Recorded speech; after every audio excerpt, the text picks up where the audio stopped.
Hi guys, this is the end of our trek. It was an amazing, 3 to 4 days? Yep.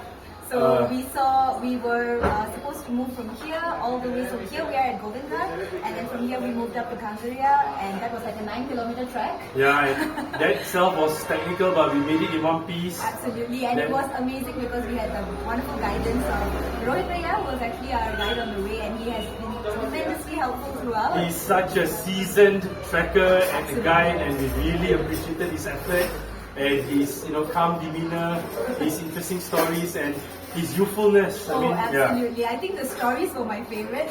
Hearing stories about all his past adventures and all the wonderful things that he has experienced, and I think that has been very, very helpful for us because so that we know where are we supposed to look out for certain technicalities and how we actually made it through. Yeah. So that was actually our 9th leg, which was the first one. Yeah, so once from Kangarya, the day later we trekked to Valley of Flowers. Okay, that was beautiful. Yeah. So Valley of Flowers, I need to tell you guys something. I had a dream of visiting it since 2022, and finally this was made happen because of Travel Shrines. So as we were looking through the various vendors who provide such services, and I think the one that really struck with us was Travel Shrines because they had absolutely the package that we were looking at. The close contact, the professionalism, the clear packaging, even documentation in terms of PDF and Gaurav Bhaiya, A1 for that.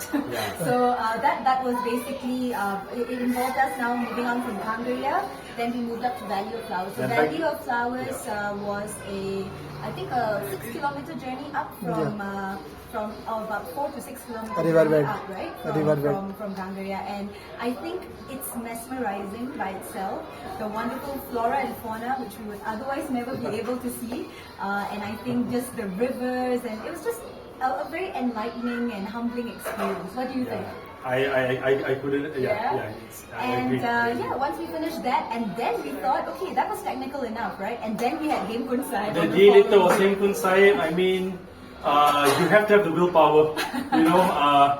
It was a truly once in a lifetime kind of a trip. I don't know whether I'll repeat that ever again. But we're very But glad. once we made it to the summit, the kind of awakening you get, it was just overwhelming. It's filled with a lot of emotions, and again, all throughout there were times. In fact, this is for me. There were times throughout where at certain points I felt, especially closer to the end, where I was going to give up, and I was like, I can't do this anymore. Like I had this whole range of stairs to get through, and that's where I remember Rohit Bhaiya, our guide who was there, and he was like, you know what, you can do it. And he literally held our hands and he brought us up, and I think I'm so grateful to him for this. So now we're back at